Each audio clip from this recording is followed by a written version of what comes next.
welcome Elin Blom to the stage at Øredev.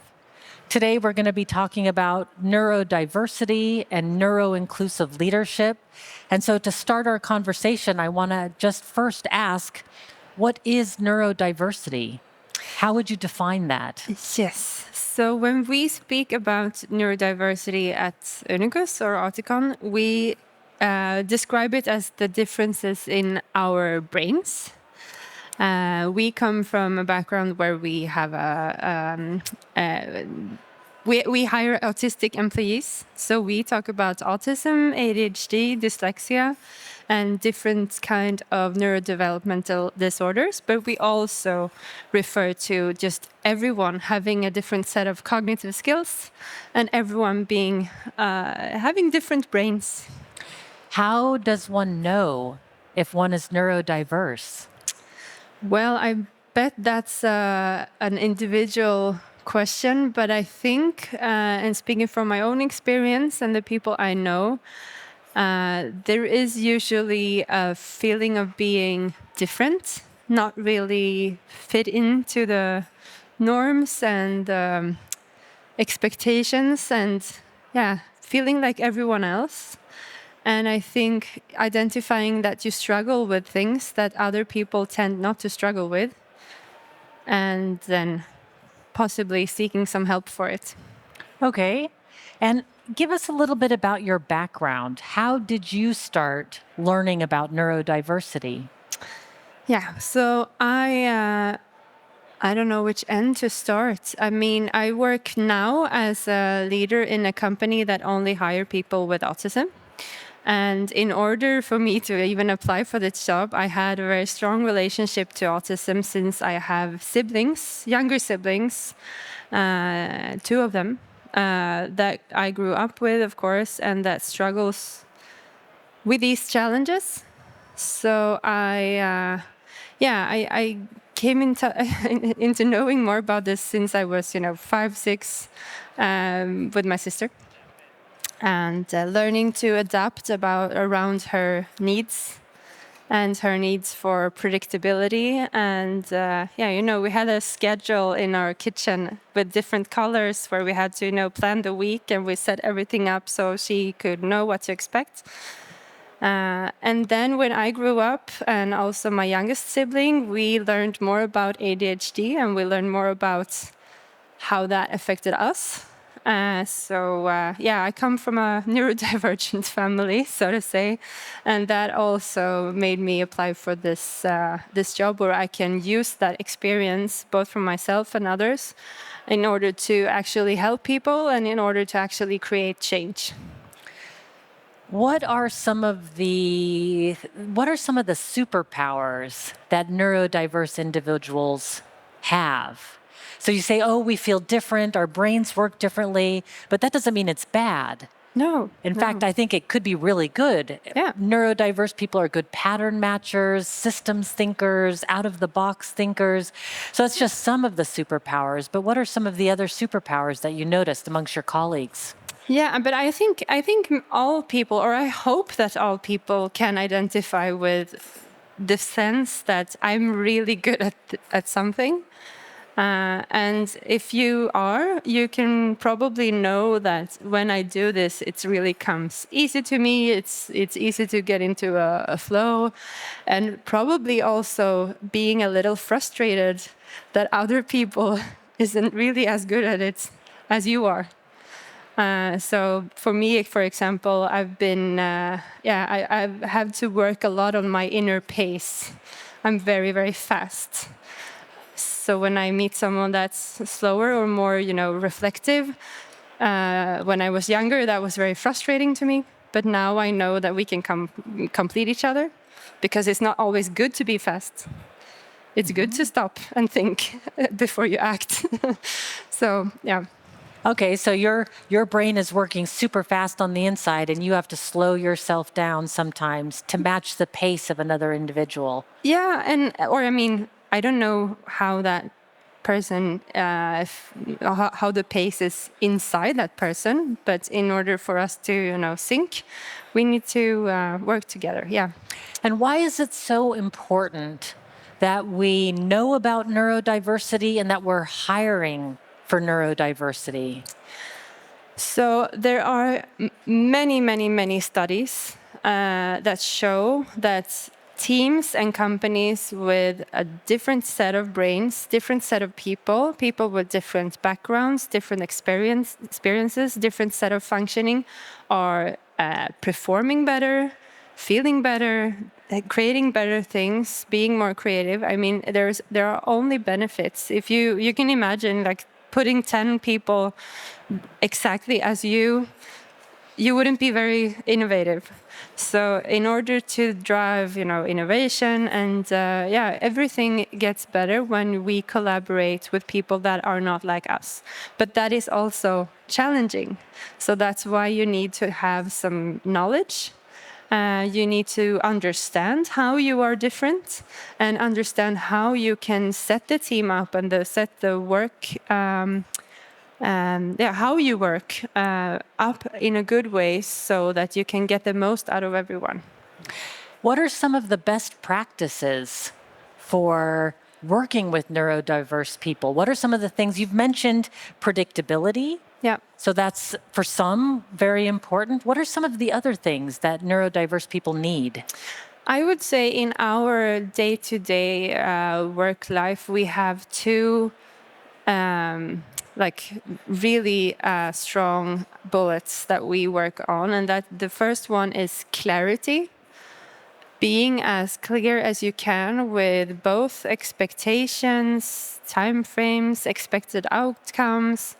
It could be your own needs. If you expect me to be here a certain time, then stay so I can deliver on it.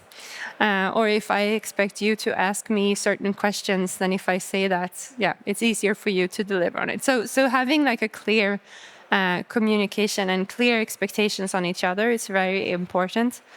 And also the other one is transparency. And that means that if something isn't really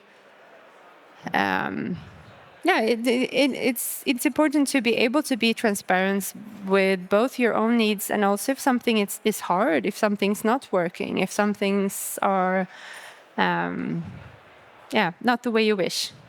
Okay. Be able to talk about that. So how then, you say we need clarity and transparency.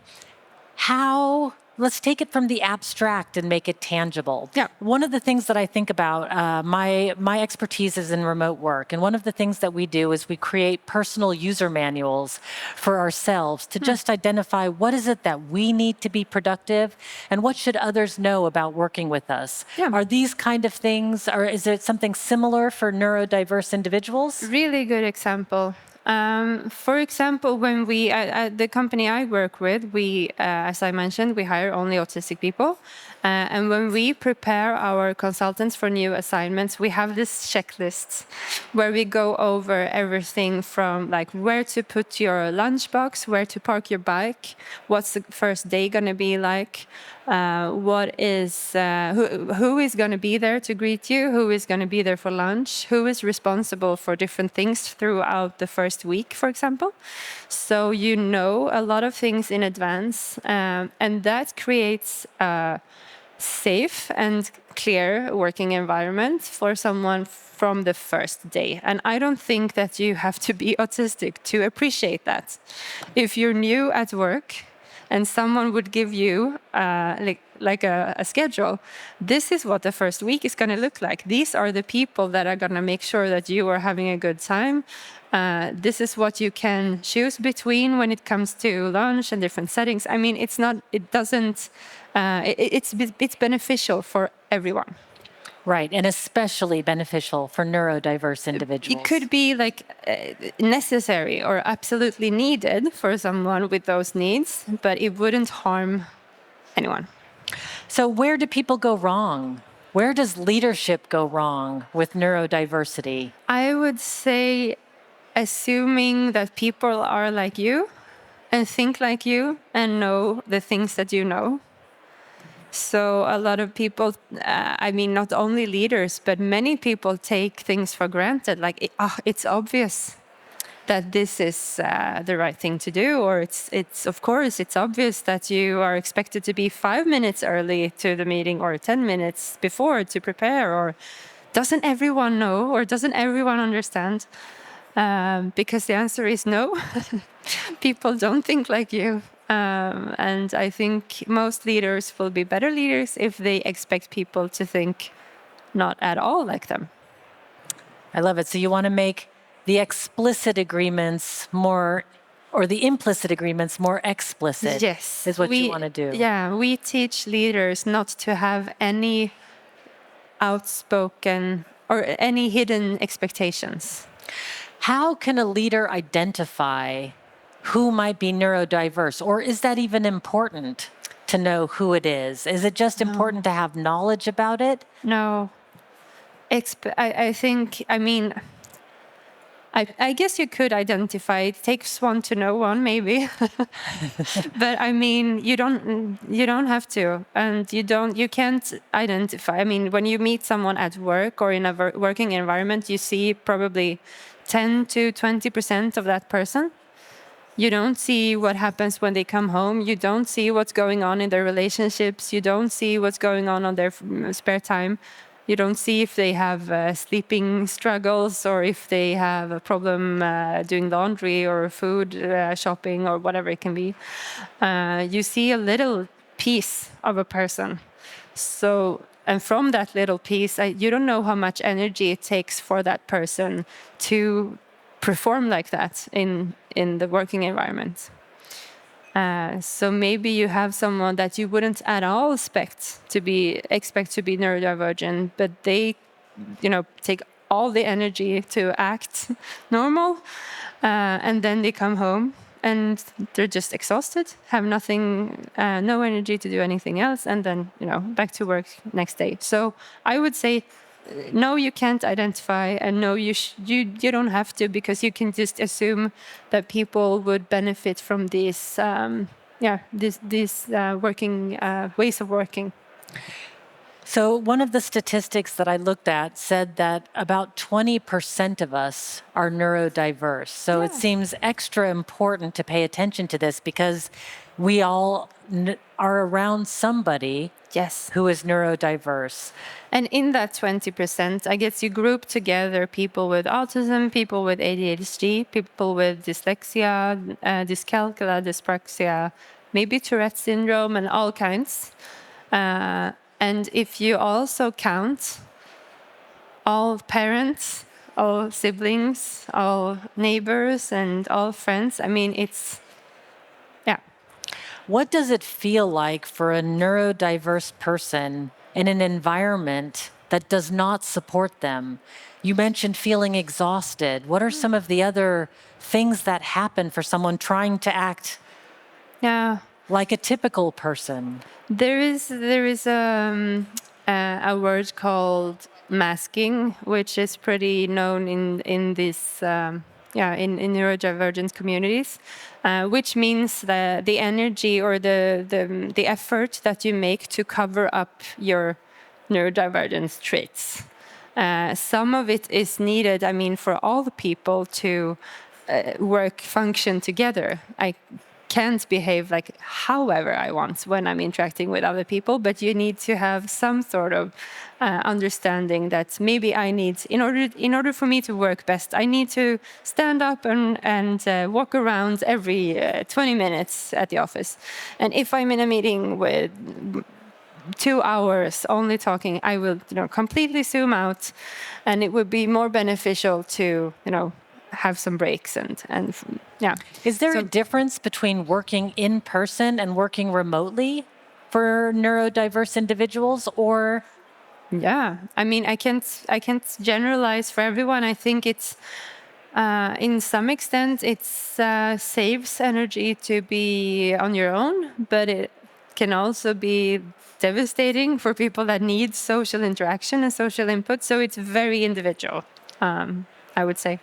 But I know that many people appreciate the ability to recharge and not have so many sensory inputs, maybe from people, maybe from sounds and noise. noise. Yes. How do you protect yourself personally? Yeah, I have learned a lot of routines that I know support my energy. I know that, for example, this week I've been traveling for 3 days, and then I'm here today and also tonight. So I know that tomorrow there are no meetings, no expectations, and and energy balancing or energy calculating or energy planning, I think, is very common.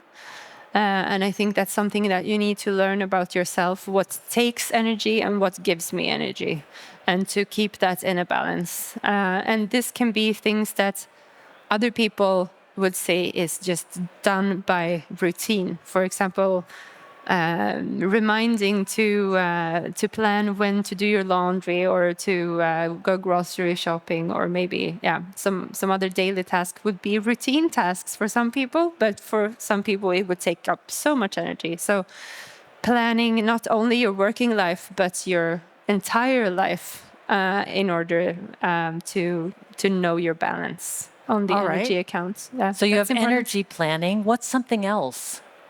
Something else is I personally do. I try to be a little strict with my morning routine because I know that helps me a lot coming into the day, and also not just starting with a chaos, which can be the case, and also being very strict with bedtime and bedtime routine. That's something I learned. Now, if myself like 10 years back would hear me now, she would probably say I'm so boring, but it's really helpful. And is this something that you write down for yourself, or how do you keep track of all the things that you need? And how do you communicate those boundaries to other people? Because it can be really hard to say, I've been traveling for 3 days. I really need Friday to myself. Yeah. I have the luck of working with only neurodivergent people and people supporting neurodivergent adults. And also, I don't think I have very many non-neurodivergent people around me. So everybody understands. Everybody understands, and we can also, tell each other, like, now maybe you need some space to calm down or whatever it can be. But I think when first you need to be. You need to land in yourself. You need to accept, like, this is how I'm constructed. These are the good traits that I've gotten, and these are the challenges that my brain creates for me, and that's fine.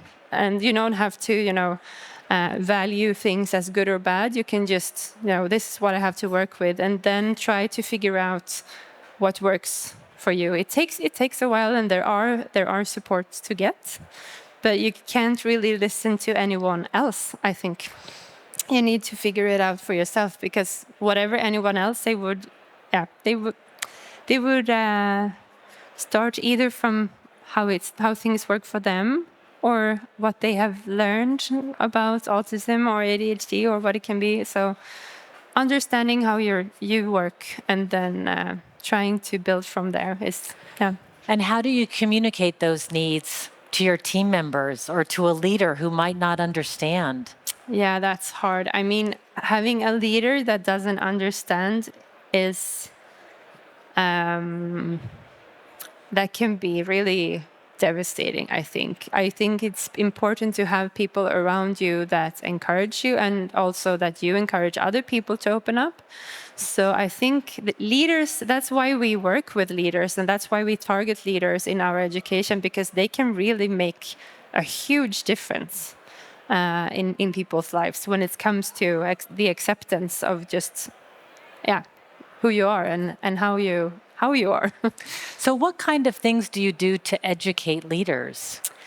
Well, we do a lot of things, but I mean, when it comes to our consultants, we educate the team and leaders around just basic knowledge about autism, basic misconceptions, some, common misunderstandings, things that we encourage them to talk about as a team. And this is not only for people with autism, this is good for everyone. I mean, if you would define like this is how I perform best, this is what I struggle with at work, and then you talk about that as a team, great. And then we also have certain education programs for managers and for people that we call, we call them, yeah. I will get back to you with what we call them. Understood. Yeah, I can't. Neuropositive ambassador and neuroconfident manager, and certifications that we education programs that we perform with companies. Yeah. What are some of the common misconceptions? If we or to talk specifically maybe on autism and ADHD, what are some of the misconceptions that you come across? That autistic people aren't social, that they don't like social contact, that people with autism don't feel empathy, and that they only want things to be their way or no way. I mean, there are so many misconceptions. People with ADHD can't sit still or be quiet. Tons. How, if I were working in a team, how might I identify somebody that is neurodiverse? What are some of the signs that I would want to look for? I mean, it depends, but I think all of us have different traits that our surrounding tend to, be a little appreciate more or not appreciate. So if you have people on your team with traits that you find hard to collaborate with, could mean that they are neurodivergent, but it doesn't have to be. So I think that's really hard. I don't think we should walk around and diagnose each other. That's probably a good practice, right? Like you are... No. So what advice would you give to leaders? You train them, but what advice do you have for leaders that are struggling with this? Yeah, I mean, my first advice is really, because many leaders ask this: how do I know who is neurodivergent on my team? And why aren't they telling me? And how can I make sure that they tell me so I know what to do? And that comes from a good place, of course, because they want to be good leaders for their team. But we encourage leaders to ask those questions no matter what. If you share as a leader, this is what I feel confident in, this is what I tend to struggle with, or these are areas where I need help. And then you create a surrounding in your team where everyone can talk about those things. That is opening up for neurodivergence, I would say. If I could just say one thing. Okay. So just being open and vulnerable, sort of leading by example. Leading by example, and also get rid of the idea that someone needs to tell you that they have a certain diagnosis in order for you to treat them in a certain way, because everyone needs it. And if you have a coworker that says, I really struggle with the office days, some leaders tend to, you're just supposed to handle it. Right, grin and bear it. Yeah. Grin and bear it, right. Do it anyway. Just get a grip. Right. But really, if you want to be a leader that supports neurodivergence, you need to take those things seriously and you be curious. Like, okay, if you say you struggle with this, this is like the minimum level needed. How can we work together in order to make that work for you?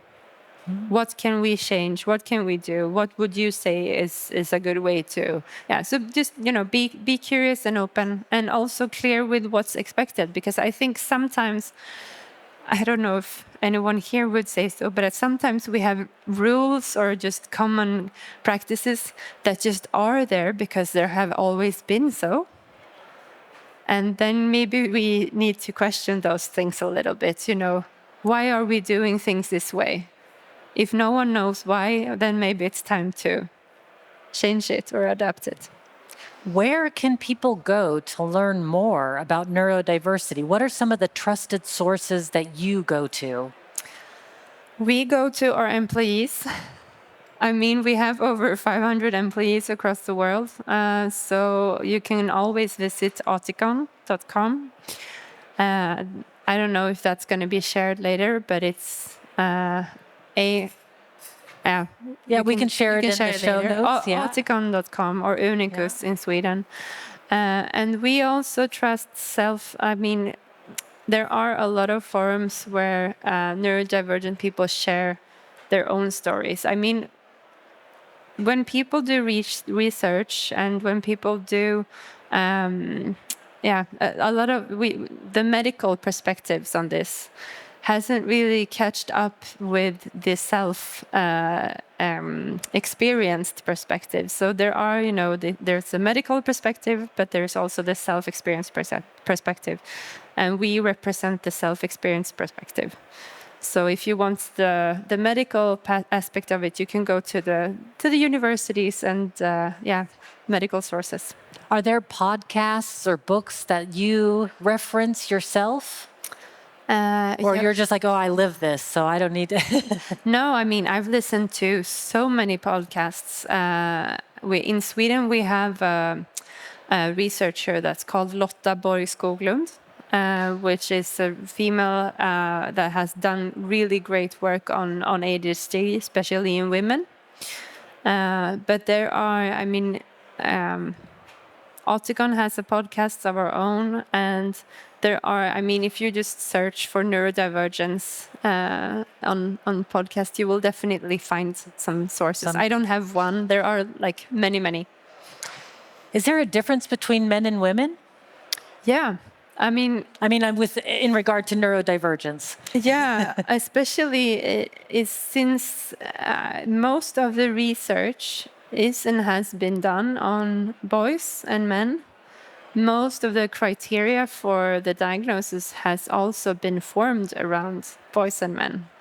So that's why it's been a gap. I think there's been like, in one girl, there are 3 boys being diagnosed when it comes to both ADHD and autism. And that is starting to change, especially in Sweden. We have seen a really big rise on women getting diagnosed. But it's also very common that girls and women get the wrong diagnosis first. So that can be anxiety or depression or bipolar disorders. And then after like 5-10 years, then comes the ADHD, for example. So yes, there is a difference. I mean, the traits can show differently in boys and girls and women and men. Definitely. And also change over the years. Yeah, so it's not a static thing, right? We all evolve and things change. Yes. So what I'm hearing is it comes to self-awareness, really understanding what it is that you need and exploring that, and then creating agreements with your team so that expectations are clear and there's an openness about being able to talk about it. Yeah. We're coming to the end of our time, but I'd like to ask, is there anything that I haven't asked yet that you think it's important for people to know?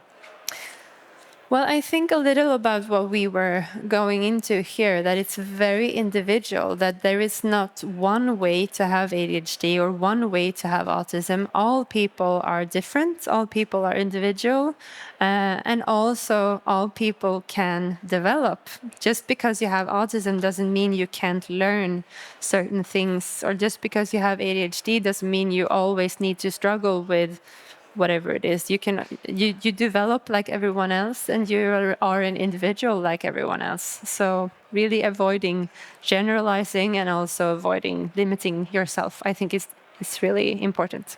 And I think taking your own feelings seriously is very important here. Yeah. So not brushing things under the rug like, oh, I'm different. No. But I need things and it's okay for me to need those things. Not like gaslighting yourself, not believing that your needs aren't felt. No. Definitely. I think that's a good way to end, that our Yeah. needs are important and it's great to express those to other people. And we need Yeah. to learn to, one, know who we are, and two, put up the boundaries and ask for what we need. Yeah. But never forget that other people have needs too. So it's the collaboration. So we can, ask for what we need, but we also have to be, in a collaboration with other people. I love it. Yeah. Elin, thank you so much for your Thank you. wisdom and knowledge today. And thank you all for being here and listening. I really appreciate it. Thank you for having me.